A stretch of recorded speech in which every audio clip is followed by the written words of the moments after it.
Muy buenas tardes, hoy es martes 19 de noviembre del año 2019, una fecha especial para nosotros desde acá, desde la radio, para el programa El Laberinto. Estamos hoy llevando a cabo este programa especial porque cumplimos exactamente un año de estar al aire.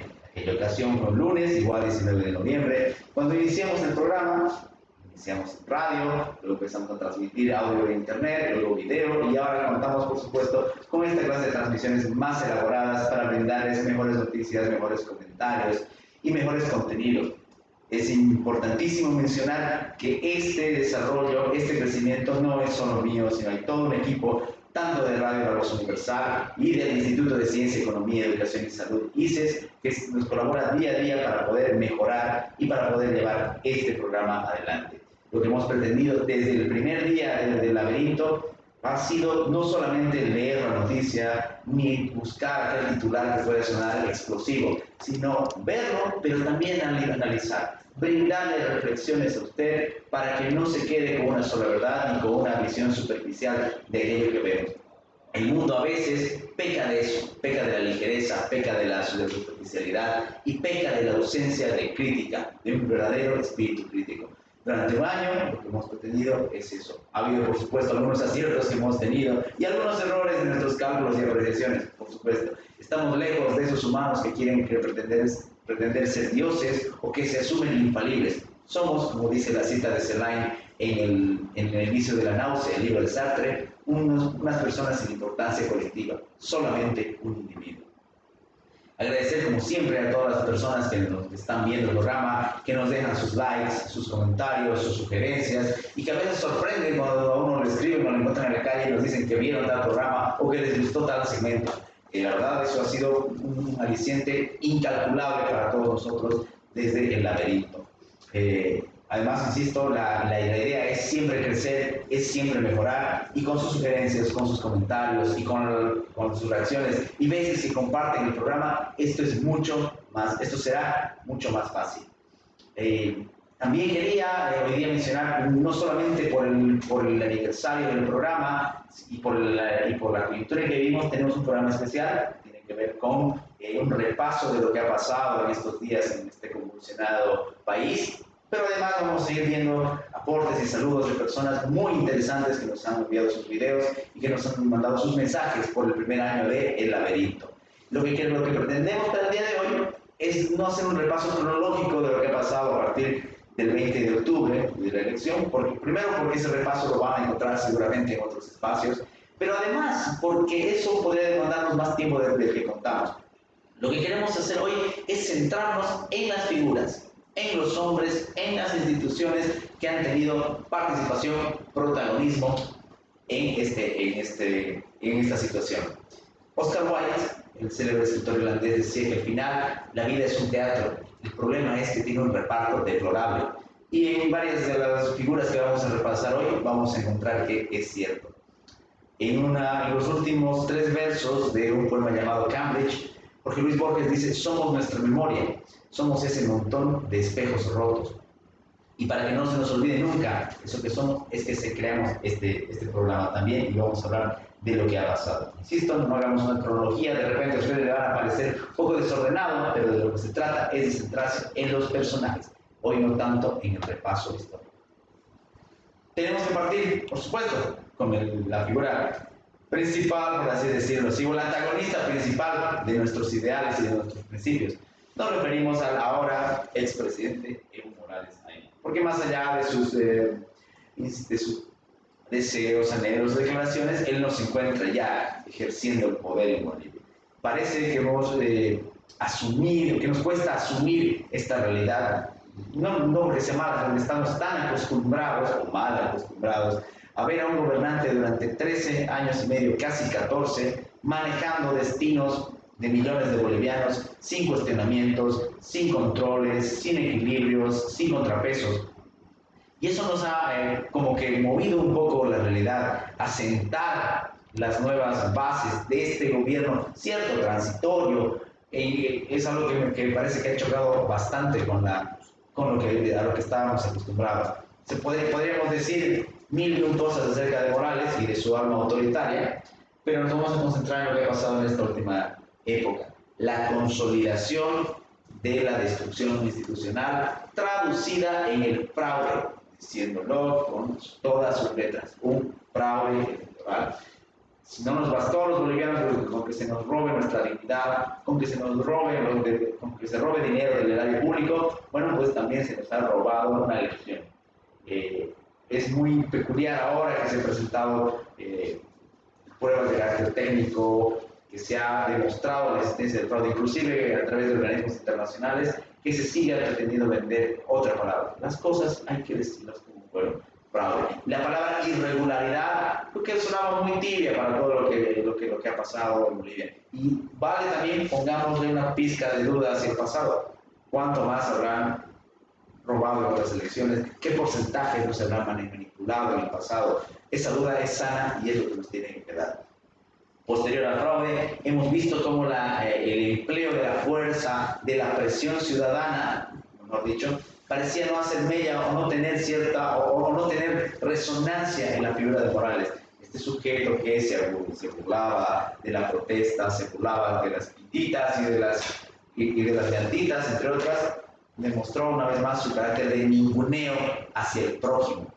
Hemos visto también cómo su figura, su participación se endurecía, pero a la vez caía. Y creo que es un poco el resumen de lo que comentábamos hace rato, o con los amigos, que durante esos días nuestra vida política, social, adquirió una inestabilidad propia de un electrocardiograma. Subía nuestra moral, bajaba la moral, había días de gozo, de júbilo, y había días de profundo pesimismo. Y también yo creo que le pasaba lo mismo a la ahora expresidente, ¿no?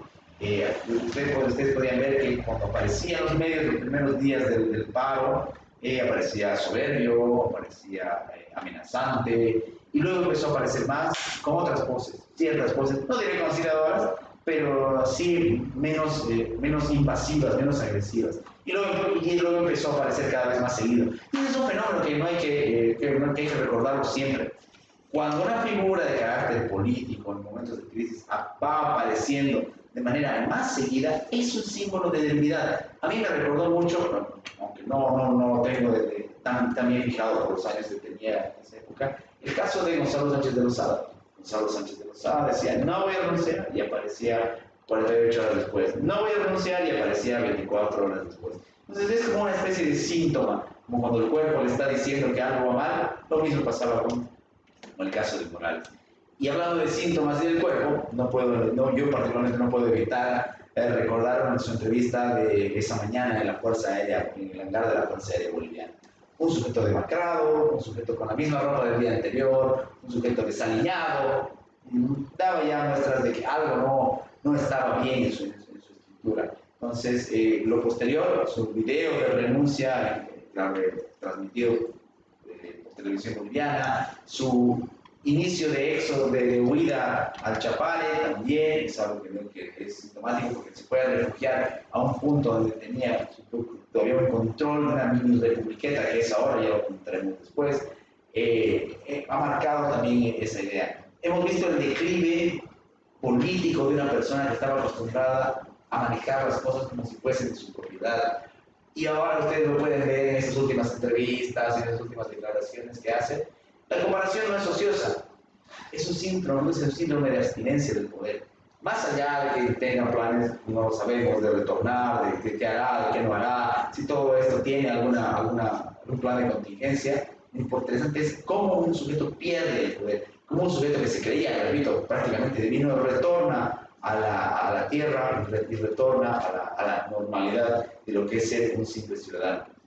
Para finalizar en el repaso de este primer antagonista de nuestra historia, del primer villano de nuestra historia, solamente decir que sigue, a pesar del asilo, sigue siendo peligroso, no tiene ninguna clase, no solamente de respeto a las normas internacionales del asilo, sino no cuenta con ninguna mesura, se convierte en un sujeto peligroso, porque además de lo que él hace, no hay que olvidar lo que él representa para una gran colectividad, tristemente todavía, una figura del caudillo interminable que ha perforado, como he dicho, se ha anidado en los espacios, en la mente y en el espíritu de muchos ciudadanos de este país, que no miden ya hablaremos de eso también, las consecuencias al momento de hablar de él o de pedir su retorno. Si alguien leía un tweet, una publicación en Facebook hace rato, que la verdad me parecería un deseo, no sé qué tanto se podrá argumentar, que al final este sujeto, lejos de volver, se convierta en una persona caprichosa que tuitea desde el asilo y que cada vez lo hace así de manera caprichosa y cuya resonancia es cada vez menor. No nos detengamos, pero en Muy Morales ya habrá tiempo seguramente para seguir hablando de él y se ocuparán otras personas. Hablemos ahora de la otra cara de la moneda, o por lo menos en una gran parte del paro y de toda esta resistencia, que me gusta más que resistencia que paro, pero mucho menos revolución, hay muchas diferencias, así que quedémonos con resistencia. Me refiero a los miembros de la dirigencia cívica, no solamente en Santa Cruz, por supuesto, nosotros tenemos más cercana la figura de la dirigencia cívica de Luis Fernando Camacho por varias razones, las concentraciones, las peticiones, los cabildos, etcétera, etcétera, pero para no alargarnos tampoco vamos a reunir esto en las figuras también los comités cívicos de Cochabamba, de Chuquisaca, de Potosí, por supuesto, del Beni, pero también vamos a ampliarla a lo que fue la dirigencia de La Paz e inclusive a la figura de Eduardo Barracín de la UPSA.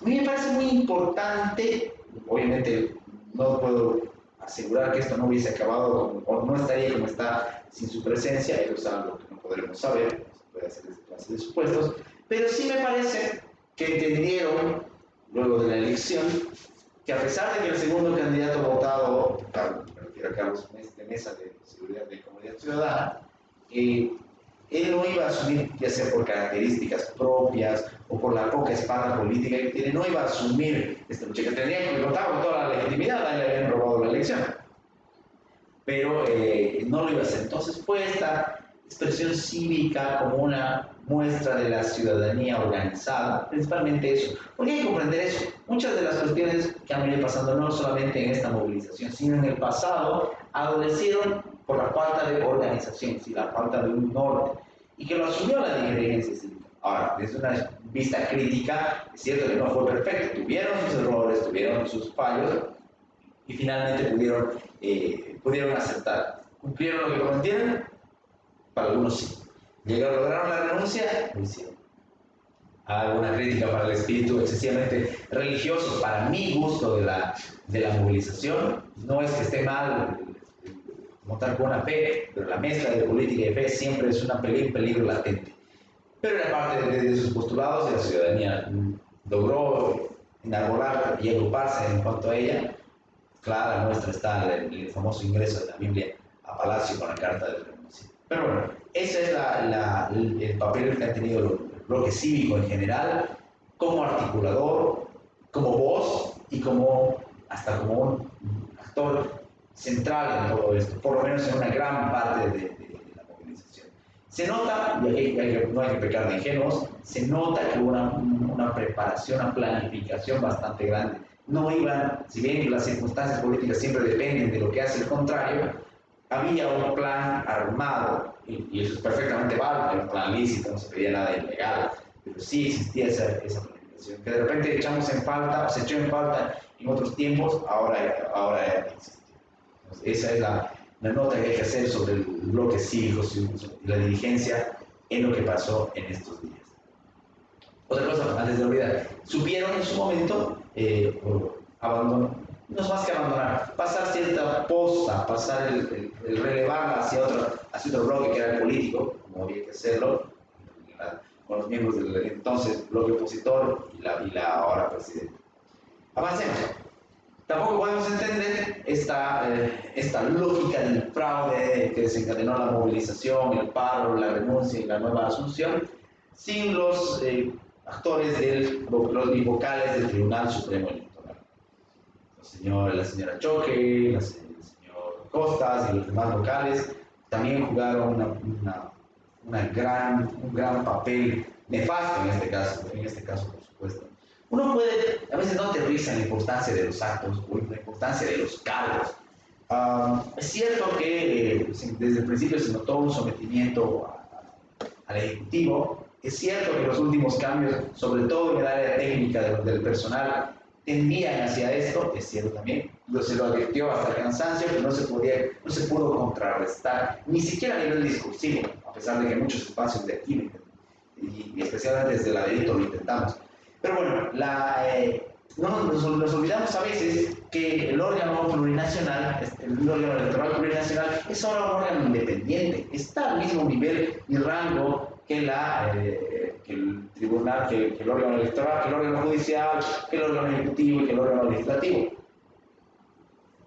Y eso es de repente una de las cosas que no hemos podido medir. Y tampoco la trascendencia que tuvo. No fue hasta el escandaloso fraude y el destape del mismo que notamos cuánto daño le hicieron y cuánto daño más podrían haberle hecho al destino de los ciudadanos del país. Alguien me decía hace rato que estaba mal, que se los detenga de esa manera, que no se los podía enmanillar o perseguir. ¿Qué se hace con un delincuente? Se lo persigue, ¿verdad? ¿Qué se hace con alguien que hace fraude? Se lo busca. Cuando se traiciona, y mucho más cuando se traiciona la voluntad del ciudadano, cuando se juega, cuando se instrumentaliza.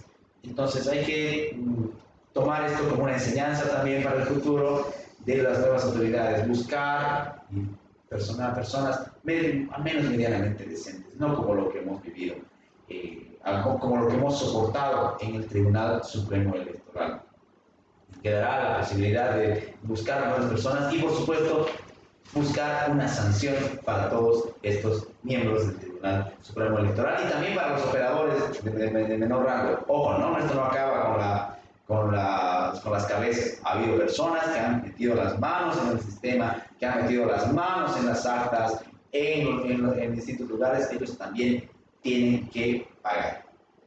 A ver, vamos a hacer una especie de pausa, pero no publicitaria, sino agradeciendo a las personas que nos han mandado sus saludos por el primer año. Así que tenemos algunos saludos, vamos a ir con el primero. Así que veamos quién nos ha mandado saludos el día de hoy.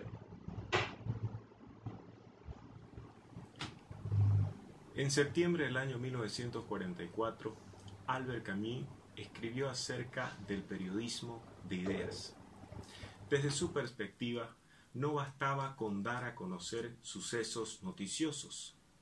Era imprescindible que, además, analizáramos lo que estaba sucediendo conforme a criterios morales y políticos. Se trataba de asumir la tarea del compromiso intelectual a través de las manifestaciones que nos depara el mundo periodístico.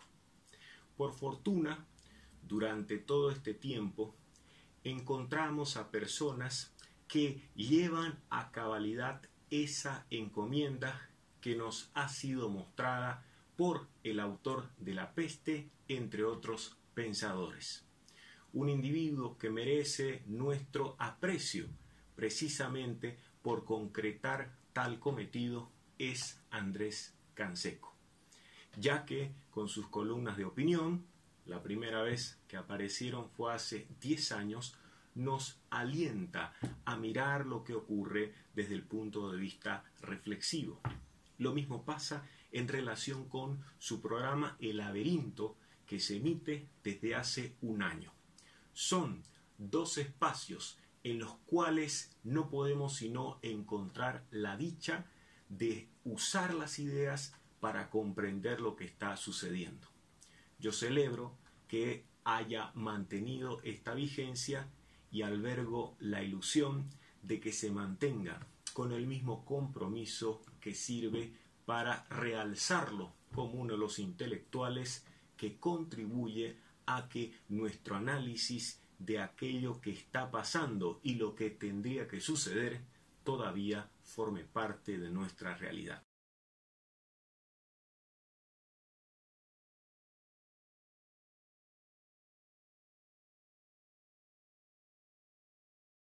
Con sus artículos, con sus opiniones, que además, hay que mencionarlo, contamos con una gran amistad fundada en esta cooperación intelectual y de la cuestión crítica.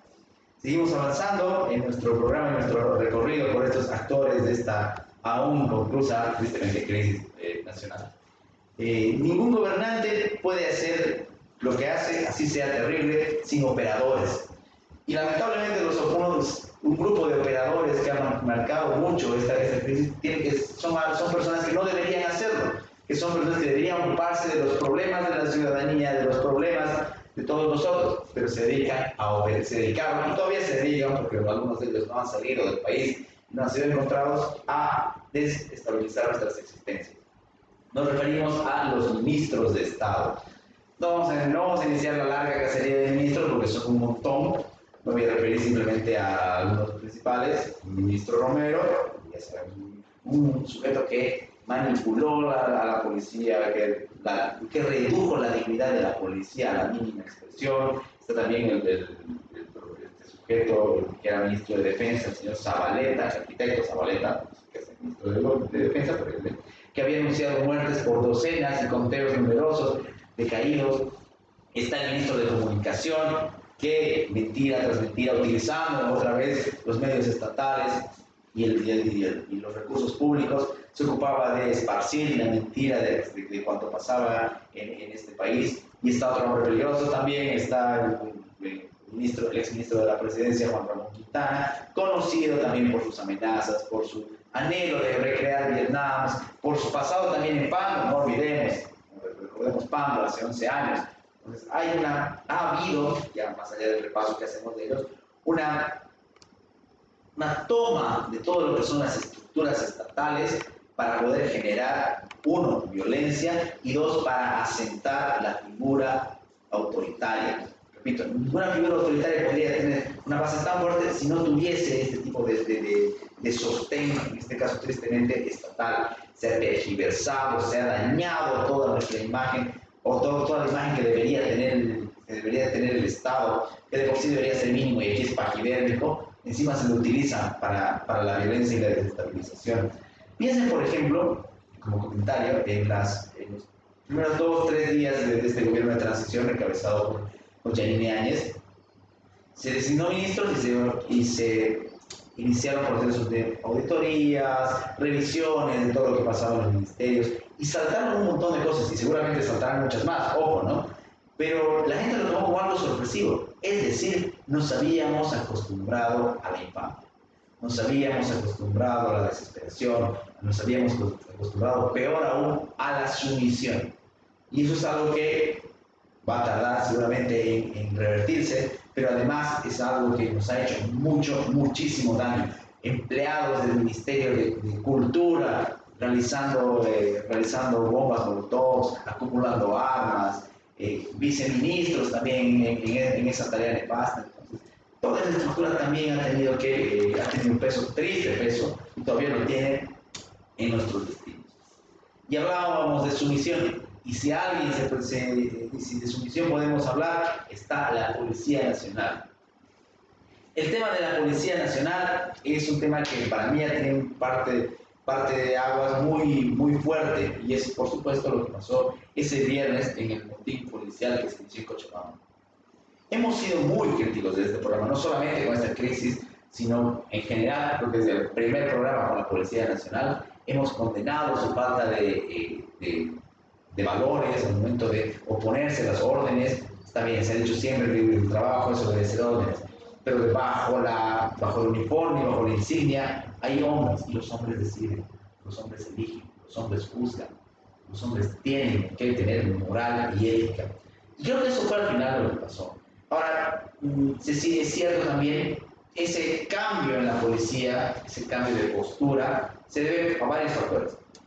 No lo hicieron de una manera espontánea. Yo puedo poner mi total seguridad en que sin la presión ciudadana, sin la forma, en la crítica constante que se le hacía a su papel, y por qué no decir hasta en esa especie de bullying que se le hizo masivo, llamándolos yucus, llamándolos repartidores de comida, etcétera, etcétera. Sin esa presión, la policía no hubiera cambiado, lamentablemente, hay que decirlo.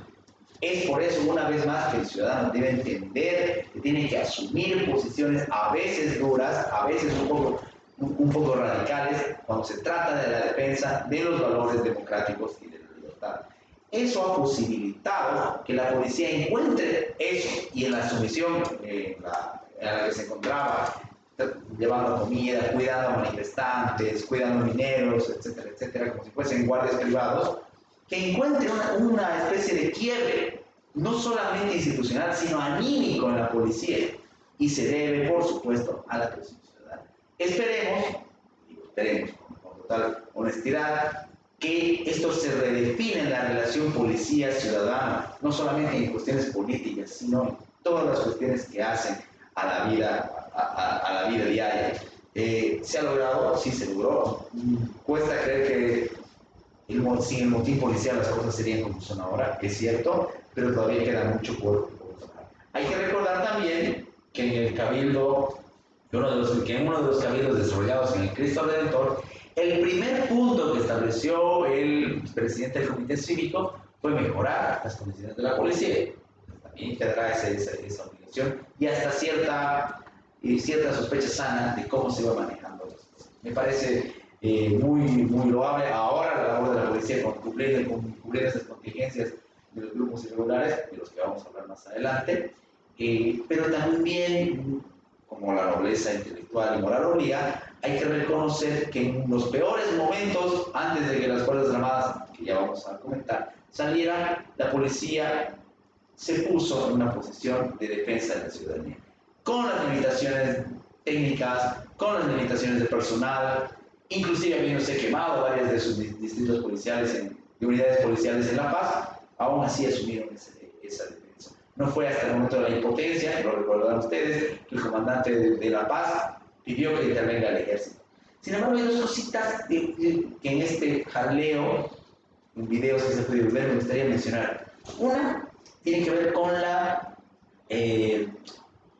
la entereza con la que los policías asumieron que lo que les podía pasar. Inclusive se lo puede ver varios rezando, juntos en una especie de camaradería, por supuesto que lo son. Pero hay otro detallito que no se nos tiene que pasar. En 2 o 3 videos que pasaron en el Alto o en La Paz, yo pude ver que los policías descargaban un poco la responsabilidad textualmente en los camaradas que no estaban.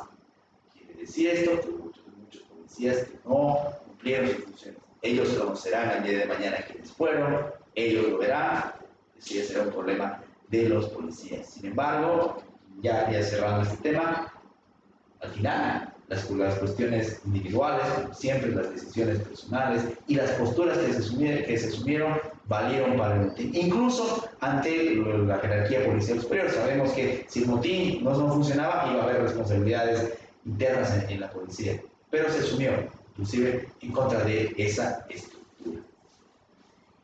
Rebasada la policía, como comentábamos hace rato, podemos analizar entonces a otro de los actores de este jaleo, de esta movilización, y son las Fuerzas Armadas.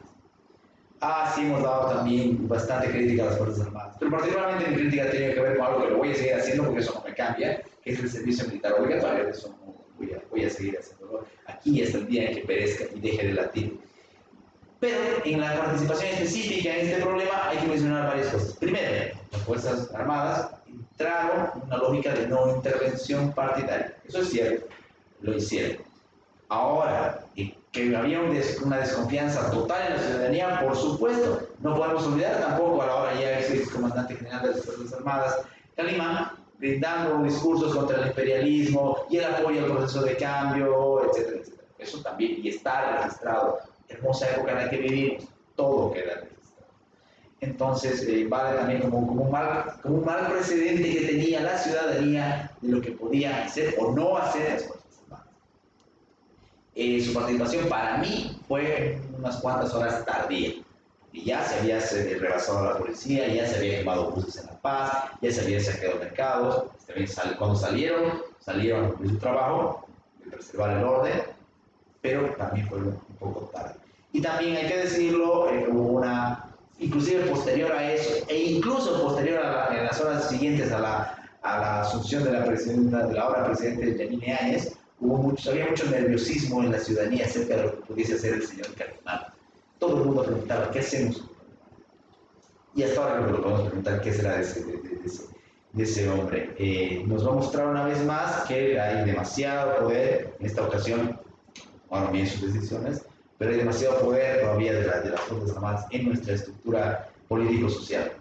Para mí es una persona que calculó demasiado en lo que que hizo, tanto al momento de actuar como al momento de salir. Los entretelones políticos nunca lo sabremos, o tal vez algún día lo sepamos, por ahora no. Lo importante es que hasta hoy están cumpliendo una labor correcta al momento de controlar no solamente saqueos menores, sino también agresiones a la ciudadanía, violencia armada. Las Fuerzas Armadas demostraron que estaban mejor equipadas de lo que pensábamos también.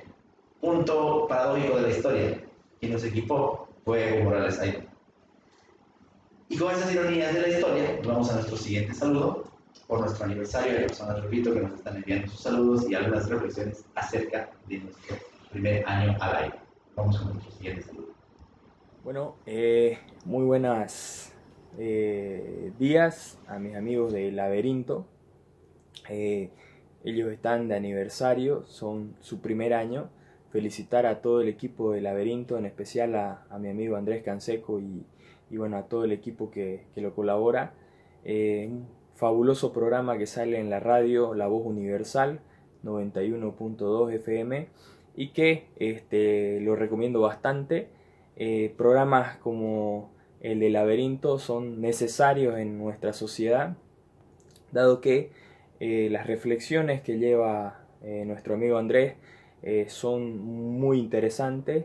Tiene argumentos basados en un conocimiento intelectual, en reflexiones que son importantes para nosotros los ciudadanos, que a veces nos olvidamos de pensar mejor, si se quiere, sobre algunos temas que pueden estar ligados a temas sociales, a temas políticos o en todo caso también información que tenga que ver con el desarrollo de la ciencia y toda la actividad humana.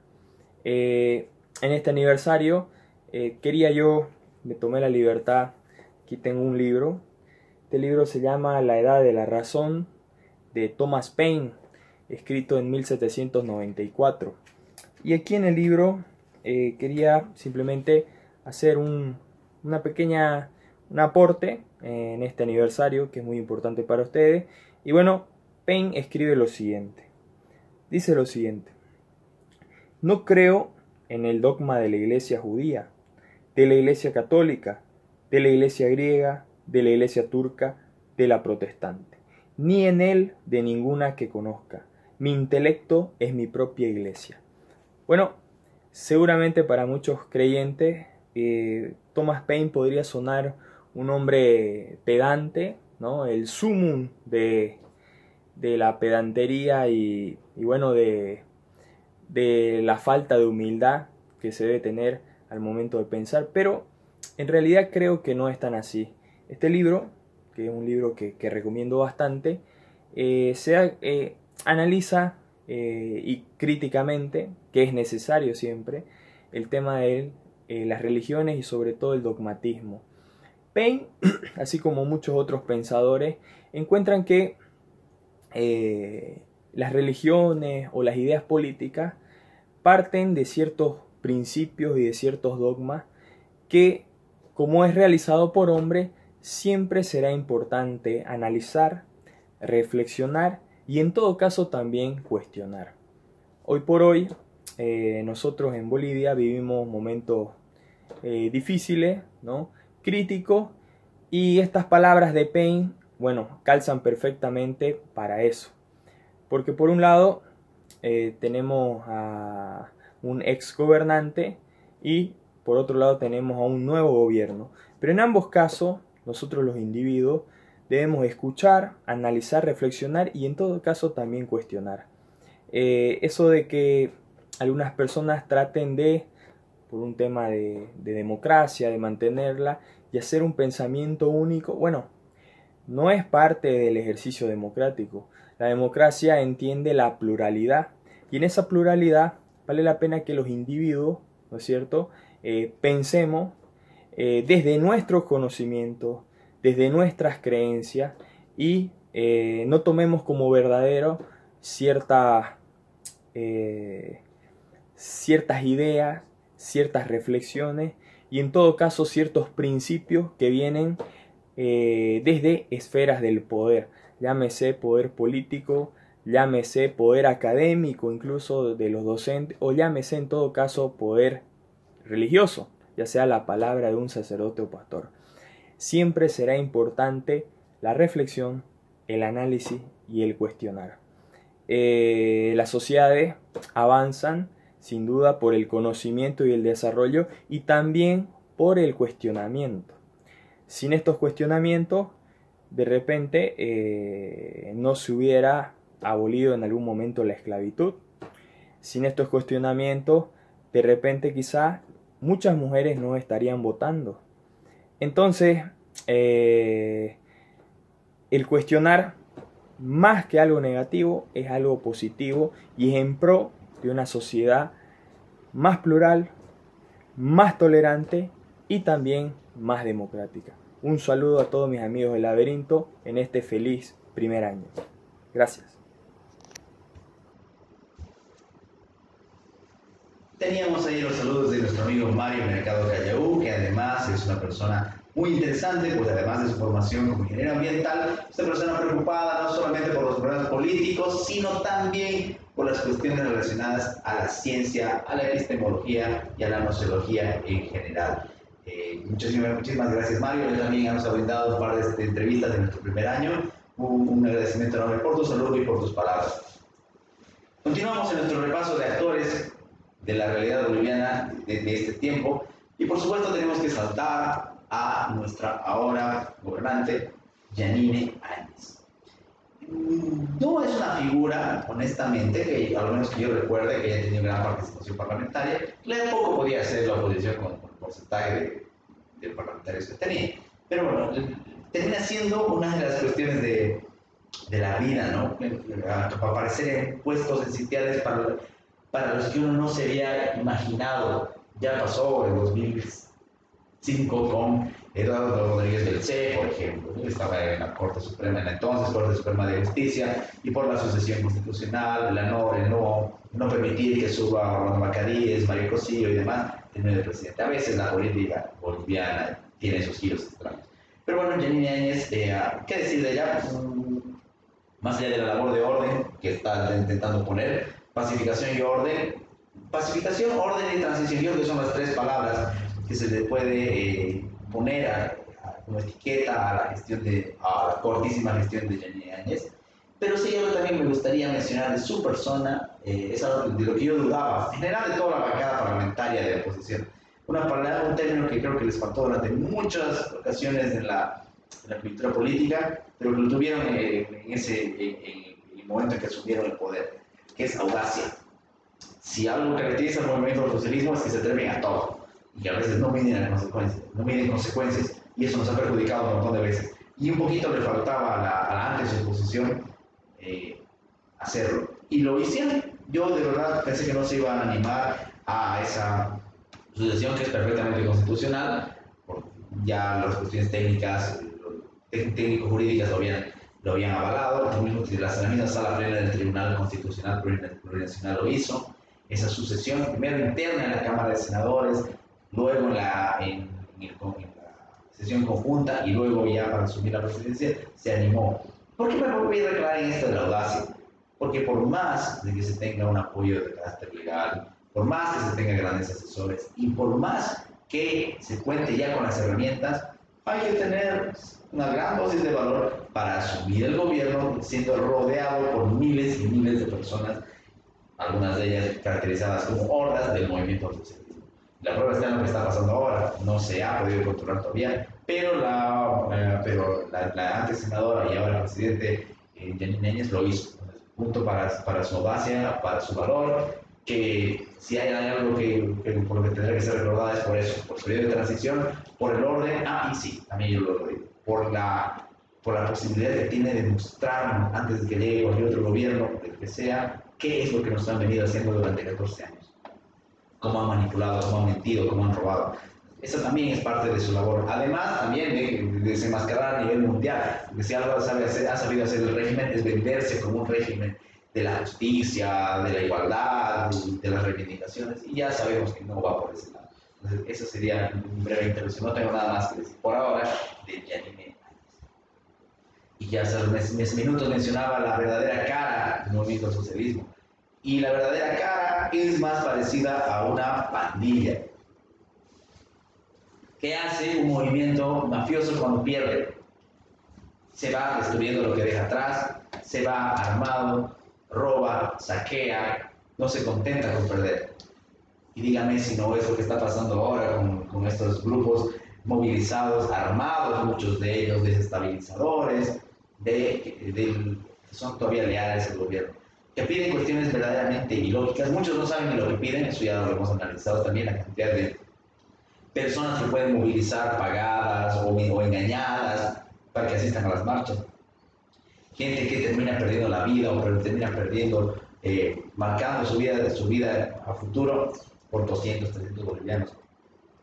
Ese movimiento de dinero excesivamente irreal, personas encontradas con 700.000 bolivianos, con miles de dólares, con dinamitas, con armas, todo ese movimiento irregular que viene ahora apoyado por el miedo, por la cuestión mediática. Una cosa es el movimiento irregular, por supuesto que existe, no lo vamos a negar, pero además está cómo ese movimiento irregular crea ese terror, ese pánico en la gente.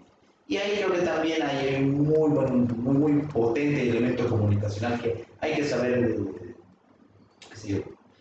discernir un poco. Está, no, eso es innegable, les digo, la presencia de estos grupos, pero también cómo intentan intimidar a la población es otra historia. Hace rato decíamos que son manipulados. Yo creo que una persona se la puede manipular para hacer ciertas cosas. Se la puede manipular para que vaya a gritar, se la puede manipular para que vaya a marchar, se puede manejar su voluntad y su conciencia. Pero no creo que una persona sea tan inocente, nadie sea tan inocente para ser manipulado para ir a matar. O por lo menos siendo manipulado sin saber la gravedad de lo que está haciendo. Cualquier ser humano que cargue una pistola o un fusil sabe que con eso puede matar. Cualquier mortal que cargue o que encienda un cachorro de dinamita sabe que puede generar una explosión y hacer daño. Entonces hay que dejar ese paternalismo también un poquito. Eso de solo los manipulan, solo los llevan, son víctimas, no creo que sea tan así. Porque correremos entonces el riesgo de confundir víctimas con verdugos. Tener mucho cuidado. Las grandes masas, ya sabemos, no piensan, las grandes masas se dejan llevar. Entonces hay que tener una visión muy clara sobre esto. Y lo segundo, como hablábamos de la policía y de las Fuerzas Armadas, tienen también la labor de poner orden. Lo están cumpliendo en la medida de lo que pueden, es cierto, lo vamos a reconocer también. No debe ser fácil lidiar con estas cuestiones.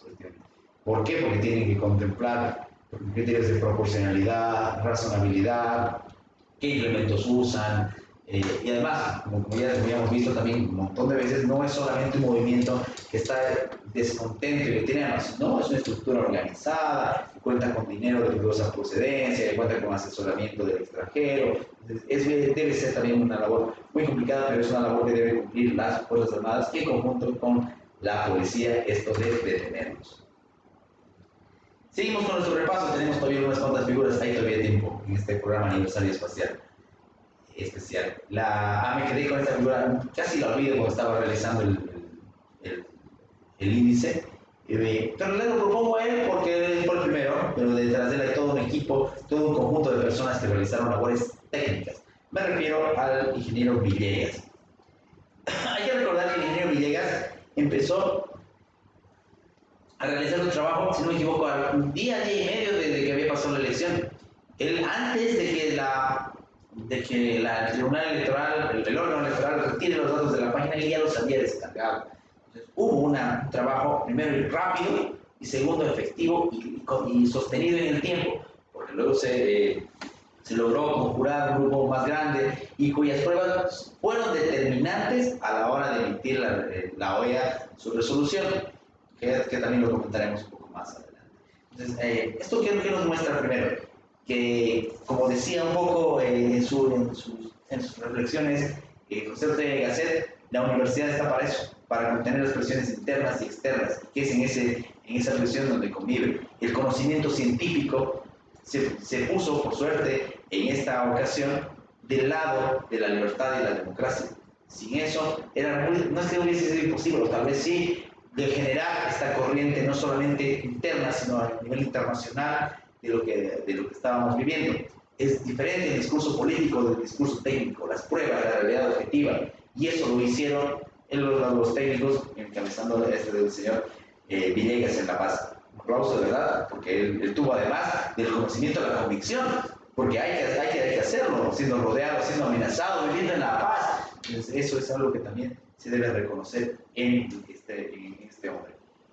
Y si hay alguien que le dio cobertura rápido, fue por un medio de comunicación muy en particular, que fue Televisión Universitaria de La Paz, cuando otros medios no lo hacían. Y esto nos lleva a nuestro siguiente protagonista de la historia, los medios de comunicación. Es una época diferente, ¿no? Yo varias veces cuando me preguntaban por este tiempo veía cómo los medios de comunicación, no sé, digamos, 50% por intereses y 50% por imposibilidad material, ya no nos generan esa inmediatez de la noticia. Es ahora cómo nos hemos informado durante los peores días a través de las redes sociales. Cómo hemos compartido, cómo hemos visto videos de transmisiones en vivo a través de redes sociales, no necesariamente de periodistas o de medios de comunicación, que sí, lo que después ya empezaron a hacerlo. Entonces, es una época de cambio de toda esta dinámica de lo que es la información, la velocidad a la que se mueve. Y ahí los medios de comunicación, para mí, muchos de ellos han jugado de una manera, o que lo tomaban muy a la ligera, o tal vez tenían muchos intereses y hasta temor. En algunos casos se entiende el temor, sobre todo en La Paz. Se han incendiado antenas, se ha quemado la casa de algunos periodistas, me refiero a Casimira Lema. Entonces, ahí tal vez se sentía la figura individual. Pero, por otro lado, había programaciones relativamente normales en muchos de los canales, mientras afuera se incendiaba el país. Eso también nos demuestra falta de seriedad periodística para mí. Insisto, esto ha generado que haya mucha gente que independientemente ha cubierto los hechos. Ustedes veían videos en vivo de los enfrentamientos en La Paz, en Galco. Entonces, es un nuevo desafío también que debe ser manejado con responsabilidad, tanto por los medios de comunicación como por los periodistas, ya que sé, independientes. Así que por ahí va la labor de los medios de comunicación. Ha tenido su importancia, por supuesto, pero ha tenido también sus puntitos negros en toda esta historia. Avanzamos con nuestro tercer video de saludos. Tenemos el último video de una persona que nos envía su colaboración y sus reflexiones. En esta oportunidad corresponde unas afectuosas felicitaciones por el aniversario de tu proyecto, estimado Andrés. El Laberintos es un programa tan notorio cuanto significativo, no solo por ese grado de información y esas reflexiones que nos brinda tu programa, sino también por ese noble espacio que yo quisiera subrayar. Me refiero a ese breve tiempo donde no se hace sino hablar de libros. Estoy seguro que insistir en estas prácticas infrecuentes que es la lectura y la reflexión de las ideas que yacen en los libros es algo que no solo yo te lo agradezco, sino cada uno de los individuos que cada martes sigue tu programa. Yo recuerdo una frase de una de mis lecturas predilectas, un adagio de Santiago Kovalov que dice: la consistencia de una buena lectura se encuentra en aquellas palabras que tal vez no nos fueron expresamente dirigidas, pero sin las cuales, después de haberlas descubierto y habitado, ya no podemos concebirnos. Al encontrarlas, nos encontramos. Y es ahí, precisamente ahí, donde yo considero que se encuentra la riqueza de los libros.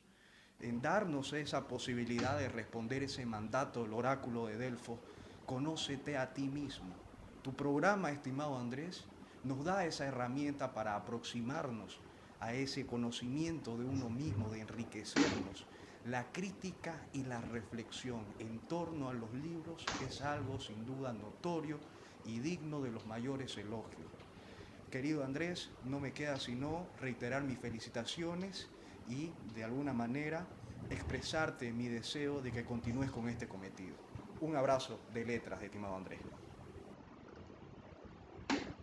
Muchas gracias a Vladimir Montero por sus saludos y por sus aportes. Siempre es un placer contar con ellos. Recordar que Vladimir es también una persona muy comprometida con la causa de la libertad y también con la causa de la lectura. Tiene también un programa en esta radio llamado Un Prólogo y Algo Más. Un valioso programa que hay también que sintonizar. Una vez más, gracias a Vladimir.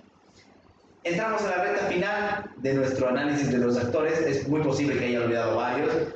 y seguramente así es, así que ya tendremos un tiempo para verlo en otra ocasión.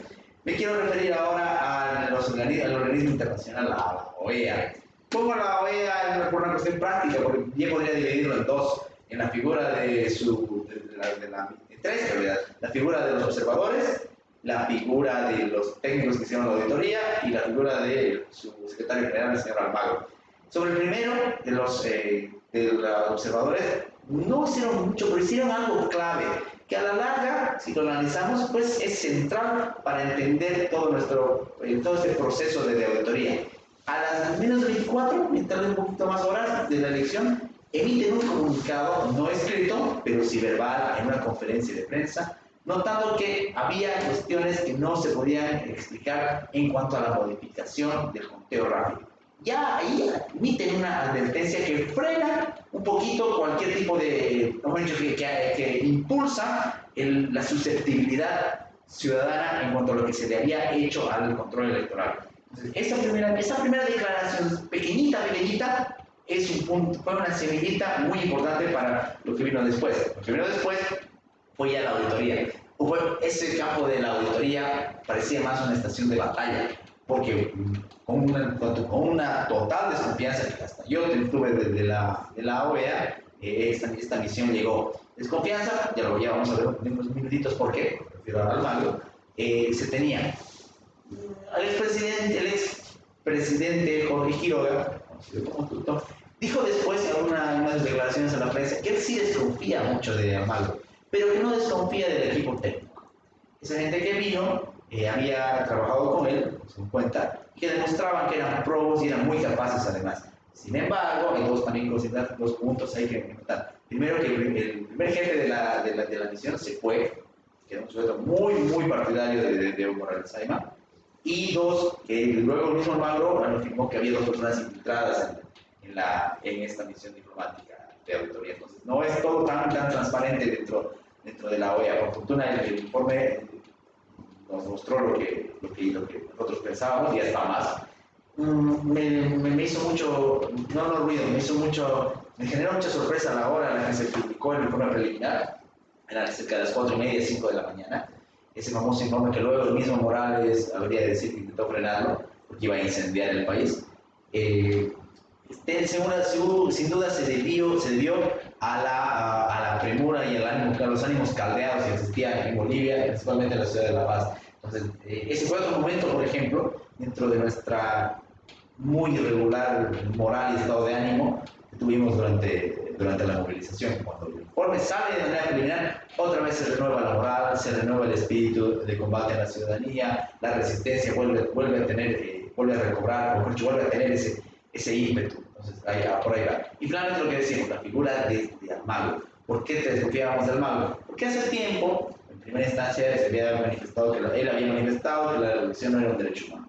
Luego vino a Chapare, bailó con Evo Morales, se estrecharon la mano, se dieron un abrazo sospechoso y dijeron que al final tenía que decidir el pueblo y que era de discriminación no dejar a Evo Morales postular. Sorpresivamente, luego del informe, por supuesto, en la sesión especial convocada por el caso de Bolivia de la Organización de Estados Americanos, Almagro dijo dos cosas. Primero, volvió a la posición original de que la reelección no es un derecho humano. Y segundo, él sí usó la palabra fraude. La palabra fraude no aparece en el informe, a lo menos en el preliminar, supongo que tal vez podrán extenderse después, no lo sé. No aparece el término fraude. Almagro usó fraude, autogolpe, traición a la voluntad popular y otras cuestiones. Entonces asumió una posición. Si me preguntan a mí por qué lo hizo, yo pienso que no se debe necesariamente a su carácter probo, sino a que si él era parte del respaldo a Morales, la idea de este fraude tan grande lo hacía también culpable. ¿Cómo decir que él no tenía responsabilidad si su misma comisión establecía esto? Entonces es preferible, o fue preferible para él, quedar como un dos caras que antes de quedar como un culpable. Por ahí seguramente irá mi teoría de lo que hizo y lo que decidió el secretario Almagro de la Organización de Estados Americanos. Pero no toda la comunidad internacional juega para la causa de la libertad y la democracia, al contrario, abundan en el mundo los cómplices de la tiranía, también muchos de ellos tiranos en sus propios distritos o feudos. Y es así que hemos encontrado, por supuesto, con los gobiernos o gobernantes que han apoyado sin ni siquiera un ápice de duda a Evo Morales, el caso de Maduro en Venezuela, Ortega en Nicaragua, el castrismo, pues bien no está Castro en el poder, está Miguel Díaz-Canel, es la misma línea en Cuba, el detestable, bochornoso, el caso de Andrés Manuel López Obrador en México, que ahora le brinda no solamente el asilo, sino condiciones de invitado ilustre a Morales en México. Está toda esa comunidad internacional nociva para los valores democráticos. Aunque no es una prueba contundente, al menos no del carácter lógico, sí es un muy claro indicio saber quiénes son los que apoyan. Son sujetos que están marcados por una línea autoritaria. Me van a decir que Cuba, Venezuela, Nicaragua son estados donde se preserva la democracia, la libertad, la propiedad privada, el respeto a los demás. Mentira. Entonces, a eso nos marca una línea que sigue un hilo conductor entre sus actitudes y sus gobiernos. Estos cómplices del mundo, que son varios, que no se quedan ahí, han jugado también y son los que sustentan a nivel internacional la imagen del pobre indígena, del pobre ahora indígena votado de su país, cuando todos sabemos que tiene más ferocidad que cualquier otro dictador de botas militares del pasado. Pero bueno, y ahora sí, llegamos al final. No es casual que hayamos dejado para el final a una personalidad, pero una personalidad sin nombre, una personalidad sin rostro. No voy a usar el término pueblo porque es muy demagógico. Voy a decir los ciudadanos. Sin la entereza, fortaleza ciudadana en los 9 departamentos, esto no hubiera sido posible. Desde aquella persona que se paraba en su rotonda, en su cruce, a realizar su bloqueo, desde aquella persona que no tenía miedo de marchar en La Paz con todo eso que cuesta, desde esa resistencia cochabambina que sabía a lo que se enfrentaba, la gente de Potosí, en un paro mucho más largo inclusive que Santa Cruz, la gente de Secretaría que viajaba en bus sabiendo a lo que se exponía, los mineros contestatarios al gobierno. Eso sería injusto mencionar todo y posiblemente me olvidaría. Por eso me quedo con el término del ciudadano, que muy particularmente en este caso se indignó, por supuesto con toda la razón, pero que en muchos de los casos, además de indignarse, se preocupó. Si bien no a un nivel de profundidad académica, leyendo tratados completos en su día a día, sí se preocupó por decir, ¿por qué va este camino? ¿Será legal esto? ¿Es constitucional? ¿Qué implicancias tiene? Ojalá eso nos deje, como herencia ciudadana, más vigilancia, más ojo crítico de nuestra realidad política. Y por eso le quiero reivindicar al ciudadano, a todos, desde las familias que en su casa se abastecieron, las personas que estuvieron aprovisionando comida, que organizaban ollas comunes, que hasta por un lado también todos los que reactivaban la moral. Ese es el verdadero protagonista de esta historia, y sin el cual ningún paro, ninguna movilización, y mucho menos una tan esperada renuncia se hubiese dado a la realidad. Un reconocimiento entonces especial para la sociedad civil, que entendió el valor de lo que estaba en juego, que se indignó finalmente por todo esto que se estaba robando. Quizás lo último, como decía algún amigo en La Paz, a esta pobre gente le han robado ya todo, lo único que querían era que les respeten su voto, y hasta eso le estaban arrebatando. Así que mi reconocimiento también, por supuesto, para la ciudadanía, para todos, quienes desde su espacio y desde su opinión, ciudadanos comunes, aportaron para esta causa. Finalmente, una sanción personal. Estoy terminando un texto, un artículo breve, yo lo terminaré en los siguientes días, que titula Más allá del fraude. ¿Por qué? Porque el fraude fue la gota que rebasó el vaso, por decirlo de alguna manera muy coloquial, fue la indignación final. Pero no debemos olvidarnos de que detrás del fraude, no solamente a nivel estructural, sino a nivel temporal, hay muchísimo que ha pasado. No es solo el fraude, es un contexto de autoritarismo, de manejo de nuestras vidas, de abuso muy, muy largo.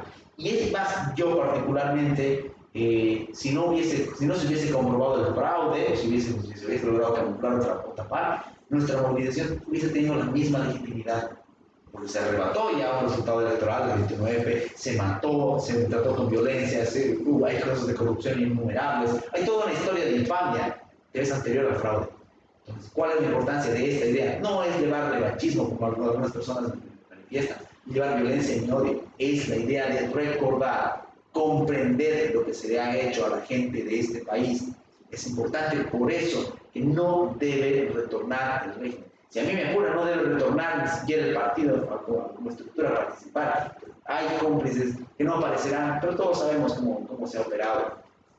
Entonces, es la idea de que hay algo más que nos debe despertar, una indignación larga. Hemos pecado demasiadas veces como sociedad boliviana de una amnesia relacionada a cuestiones políticas, que no nos pase más. Nos han robado demasiado, no solamente recursos, sino tiempo, esfuerzos, relaciones, se han destruido familias durante este llamado proceso de cambio. Y eso es algo que debemos recordar, debemos sancionar y que no vuelva a suceder. Este ha sido nuestro programa especial por el primer año de El Laberinto. Si han podido notar que las personas que siguen la fanpage estamos tratando de diversificar los contenidos, tanto a nivel literario, inclusive algunas notas de carácter cultural, mayor contenido para que pueda también servir no solamente para noticias de carácter político. Una vez más, agradecer al Instituto de Ciencia, Economía, Educación y Salud, ICES, a la Radio La Voz Universal y a todas las personas que hacen posible. Igual cometería injusticias si me olvido, hasta la gente del equipo técnico, Richard, Victoria, Sergio, Vladimir, el doctor Pasquier con su apoyo enorme, la gente que está en Cotoca, siempre enlazándola. De verdad sería muy injusto no mencionarlos, tal vez me olvido de algunos, pero sin esas personas, no solamente este programa, sino muchos otros proyectos serían imposibles. Y es por eso que la gratitud va también para ellos. Y una vez más, agradecer a las personas que nos siguen. Si no fuese porque, insisto, por sus comentarios, por sus likes, por sus mensajes, tal vez uno hubiese decaído ya en esta tarea durante un año. Es una gran felicidad también que sigamos, vamos a seguir, nos vamos a seguir renovando, vamos a traer más contenido y tratar de hacer cosas mejores. Insisto, no solamente para que leamos noticias, sino para que reflexionemos, pensemos y tratemos de ser más críticos con esta realidad. Esperamos también que vengan días mejores, no solamente para el programa, sino para la sociedad boliviana en general. Mi nombre es Andrés Canseco, ha sido un placer estar un año con ustedes, que venga el segundo. Muchas gracias.